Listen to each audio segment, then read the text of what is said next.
If you ever have any questions about citations, maybe how to cite a type of source or do an in-text citation, I want to show you an excellent resource to use, and that is the Purdue OWL. And OWL stands for Online Writing Lab. So if you just Google Purdue OWL, you'll get their main website. And basically, how this website functions is I always tell students to scroll down and look at the left-hand menu. So there's lots of resources on here. You can find grammar advice and just a whole bunch of stuff. But we want to focus on research and citations. So I'm going to click on that, and you see it gives me a whole bunch of options. So there's lots of citation styles like MLA and Chicago, but in this video I'm going to focus on APA, and all of the citation styles are organized similarly.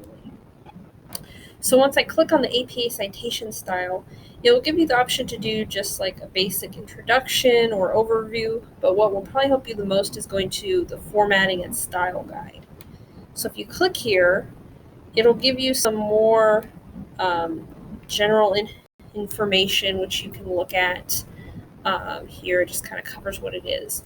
But basically, look over to the left-hand side, and you'll see here, like in-text citations, the basic, maybe in-text citations authors. Maybe I have multiple authors in a source, and I'm not quite sure what I should do. So I would click on the in-text citation authors, and then look here, it gives me examples. All right, if I have 2 or more authors, here's how it should look in my text. Here's how it should look for an in-text citation. So I'm going to scroll down, and you can see for a reference list, it gives basic rules. It'll maybe tell you how to do multiple authors in the reference list. And then it'll show you how to do like articles and periodicals. This would be like print articles, books, other print sources. And the one you'll probably most frequently consult is electronic sources. So I'm actually going to click on this one and show you how the Purdue OWL organizes this. So what you do is you look for these bold headings. This tells you the type of source. So here it's saying a web page or piece of online content, and it's going to give you the formula or like the equation kind of to use. So like last name, the first name initials, year, month, date, title of page, site, URL, and then gives you an example of what that looks like down here.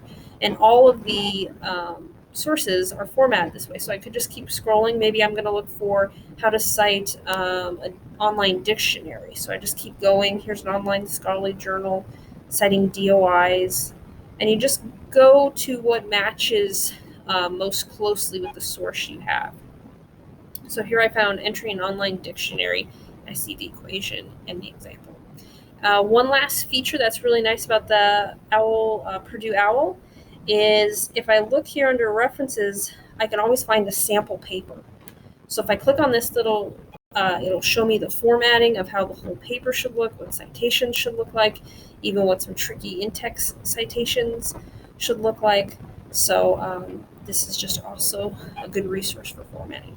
So if you have any questions about citations, go to the Purdue Online Writing Lab, because I guarantee you, if you email me, this is likely where I'm going to go to answer your question.